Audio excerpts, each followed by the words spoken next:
सच्चे होके जब चलोगे बाल बांका नहीं होगा।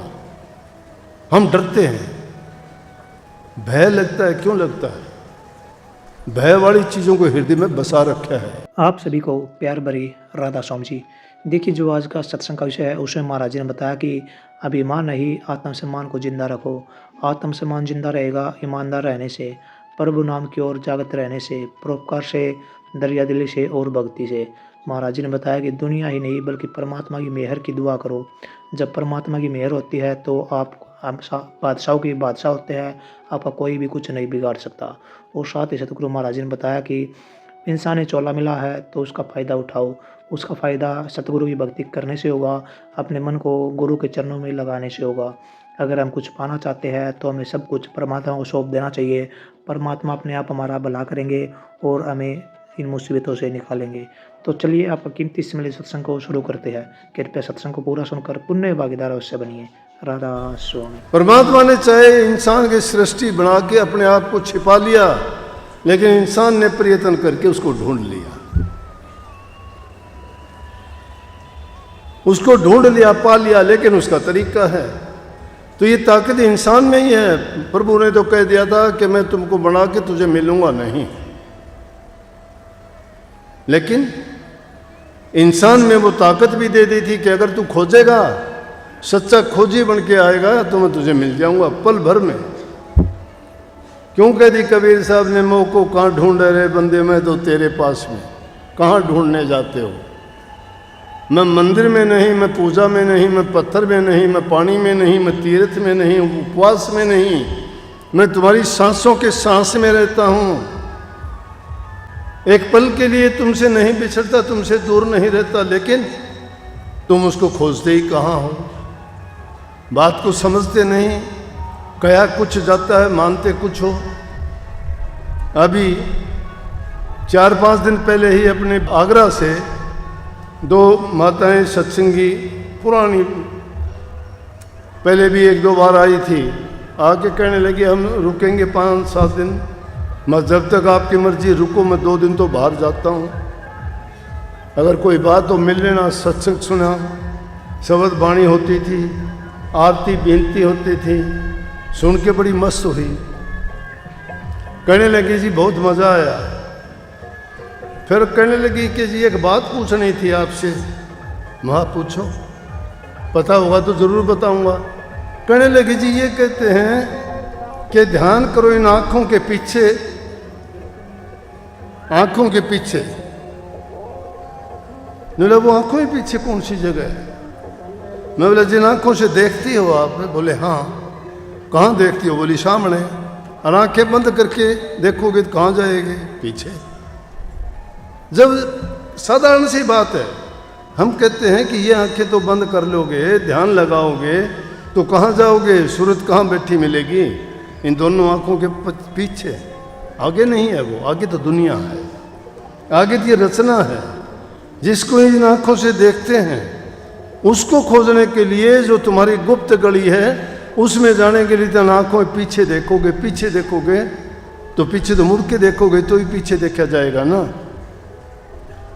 इन आँखों को नहीं घुमाना, आंखें बंद कर दो, पीछे से देखना शुरू कर देंगी। वो पुतली पीछे है, आगे नहीं है। हम किसी बात को भेद नहीं, अनर्थ कर देते हैं। ऐसे ऐसे गुरु बैठे जिनको कोई पता नहीं, आता नहीं, महापुरुषों की वाणी को उठा के अर्थ का भी अनर्थ करते हैं। अपनी मन मर्जी का पता नहीं क्या का क्या बकते रहते हैं। अरे भले पुरुषों, जिसकी खोज करके जिन्होंने उन रूहानी दर्जों का वर्णन किया, हमारी औकात इतनी है कि कभी भूले से 1 मिनट के लिए हम नाम का सुमन तक नहीं किया और गुरु बन के प्रचार करने लगे, महापुरुषों की वाणियों का व्याख्यान करने लगे। ताज्जुब होता है। न कभी गुरु के पास गए, न सेवा की। चादर के फटकारे देते हैं, नकल करते। चादर के फटकारे से गुरु बन गया, मंडासा मारने से गुरु बन गया, दाढ़ी रखने से गुरु बन गया। अरे गुरु नाम तो ज्ञान का है, ज्ञान कहाँ है? गुरु नाम तो करनी का है, करनी की क्या किसी ने? जिन्होंने कभी नाम भक्ति नहीं की, करनी नहीं की, सेवा नहीं की, प्रेम नहीं किया, जिसके हृदय में दया नहीं है, कपट के भरे हुए हैं, वहां कहां नाम भक्ति होगी। वो खुद का कल्याण नहीं कर सकते, दूसरों को कहां लेके जाएंगे। इसीलिए ये जीव भटका दिए, सच्चाई से दूर चले जाते गए, बंधन में बांध दिया गया उनको कि हमारे सिवाय कहीं गुरु नहीं है। गुरु तो राजा और बादशाह बन के बैठ गए, शिष्यों को देखने तक का, बात करने तक का मौका नहीं मिलता। शिष्य बेचारा क्या करेगा। अब गुरु की जरूरत, गुरु तो रहबर होता है, रास्ता दिखाने वाला होता है, उंगली पकड़ के शिष्य को रूहानी दर्जों की सैर कराता है। लेकिन जो गुरु कभी पास पटकने ही नहीं देता, दूरी इतनी बनी बैठी है, कैसे ले जाएगा। लेकिन गुरु तुम्हें जो टिकट देता है, नाम की टिकट लेके तुम रेल की सवारी करते हो, कोई पूछने वाला नहीं है। खेल तमाशा देखते हो, टिकट ले लेते हो, कोई टोकने वाला, बोलने वाला नहीं है। लेकिन ये टिकट भी अगत के लिए गुरु देता है, नाम की। और जिन्होंने वो टिकट लेके टिकट को खो दिया है, भूल गए हैं, छोड़ दिया है, नहीं जा सकेंगे। नाम की टिकट मिली है तो उसे नाम की कमाई करो, अभ्यास करो, सेवा करनी सीखो। सेवा भी करते करते प्रेम से करो, ये नहीं, कर्म अच्छा करो। सेवा करते करते तुम्हारे से गलती हो जाती है तो उसका भी उल्टा कर्म और उल्टा प्रभाव पड़ जाता है कई बार। वो भी बड़ा सोच के करना चाहिए, और हमें पता तक नहीं लगता हमने क्या बुरा कर दिया। 10वें गुरु गोविंद सिंह के टाइम की बात है, सत्संग चल रहा था। एक मदारी आया, मदारी ने आके गुरु साहब से अर्ज करी कि जी मैं कुछ अपने इस रीछ के साथ कर्तव्य दिखाना चाहता हूं, आप अगर इजाज़त दें तो मेरा गुजारा चल जाएगा, थोड़ी देर के लिए इन प्रेमियों का, सत्संगियों का मनोरंजन हो जाएगा। गुरु साहब ने उसको इजाज़त दे दी। अब ये जो मदारी होते हैं, ये जादू का खेल दिखाने वाले होते हैं, ये छोटे मोटे ऐसे काम करते हैं जिसको देख के बड़ा मनोरंजन भी होता है, बड़े हंसते भी हैं। तो उसने रीछ के साथ बड़े अजीब अजीब से कर्तव्य दिखाए, बड़े खेल दिखाए। और जब वो खेल दिखाए तो जितनी संगत के लोग बैठे हुए थे उसका बड़ा आनंद ले रहे थे, हंस रहे थे। गुरु साहब भी मुस्कुरा रहे थे कि आश्चर्य की चीज़ होगी तो सबको वो ऐसा दिखाई तो देती है, सबके मन को लुभाती भी है, अच्छी भली भी लगती है, भली चीज़ भली लगेगी। जिस प्रकार से वाणी अनेक प्रकार की है, जैसे ये वाणी थी, ये चेतावनी की वाणी है। चेताया गया है इसमें, क्या वाणी? मुसाफिर, हम मुसाफिर हैं।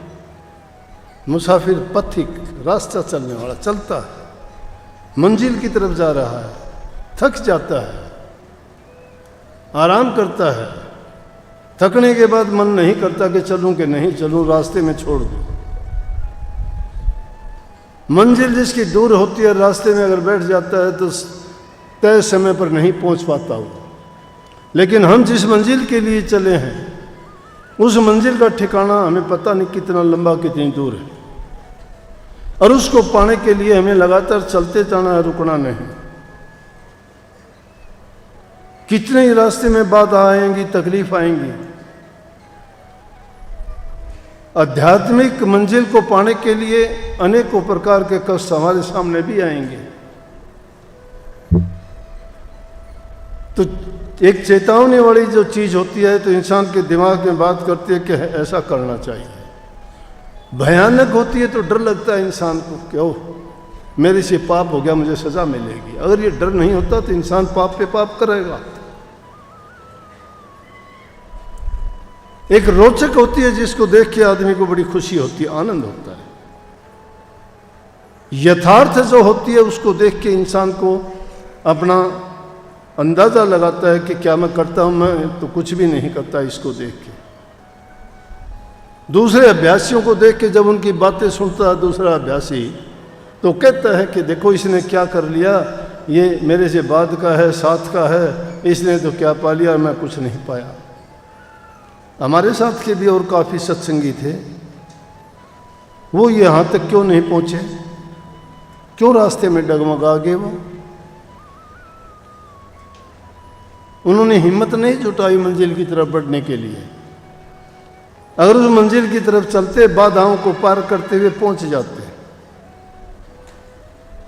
और इस भक्ति के मार्ग में तो बहुत परेशानियां आती हैं, इतनी परेशानी कहीं नहीं आती। लेकिन हर चीज में उस मालिक की मौज, गुरु की रजा समझ के जो चलता है इंसान, वो इन दुनियादारी की चीजों से घबराता नहीं। उसका निशाना मंजिल होता है, उसका निशाना जीत का होता है, हार का नहीं। वो बाजी तन मन धन की लगाता है, सिर धड़ की बाजी लगाता है, वो हार की नहीं जीत के लिए लगाता है। और उसकी हार और जीत होती है तो भी दोनों में फायदा उसी का होता है। वो जीतता है तो भी उसका फायदा है क्योंकि प्रभु उसका हो जाता है, और वो हारता है तो भी उसकी जीत होती है क्योंकि वो प्रभु का हो जाता है, उस मालिक का हो जाता है। सच्चे होके जब चलोगे बाल बांका नहीं होगा। हम डरते हैं, भय लगता है। क्यों लगता है? भय वाली चीजों को हृदय में बसा रखा है। कपट, पाप, झूठ किए हैं हमने। वो जब ऐसा हम करेंगे भय लगेगा, डर लगेगा। प्रवचनों को पूरा सुनने के लिए का बहुत बहुत धन्यवाद। हम आशा करते हैं अपने प्रवचनों को बड़ा ध्यान से सुना होगा। तो जैसे पहली सात संगत जी आपने सत्संग में सुना, महाराज जी ने बताया कि ईश्वर पर विश्वास रखो, गुरु पर विश्वास रखो। गुरु आपकी सभी प्रॉब्लम को, सभी मुसीबतों को, कठिनाइयों को दूर कर देंगे। गुरु का हाथ जिस जीव पर होता है उसका कोई बाल भी बाका नहीं कर सकता, कोई उसको परेशान नहीं कर सकता और उसके जीवन में कभी परेशानी नहीं आ सकती। तो जैसे गुरु महाराज जी ने बताया कि भक्ति के अनेकों रूप है। अगर आप सच्चे मन से भक्ति करते हो तो आपकी भक्ति सफल मानी जाती है, और अगर आप किसी स्वार्थवश भक्ति करते हो तो वो भक्ति आपकी मानी नहीं जाती, बल्कि आपके स्वार्थ की भक्ति आपके जीवन को बर्बाद करती है। इसलिए नेक भक्ति करें और गुरु के चरणों में रहे और गुरु के आशीर्वाद से उनकी हर बात को माने।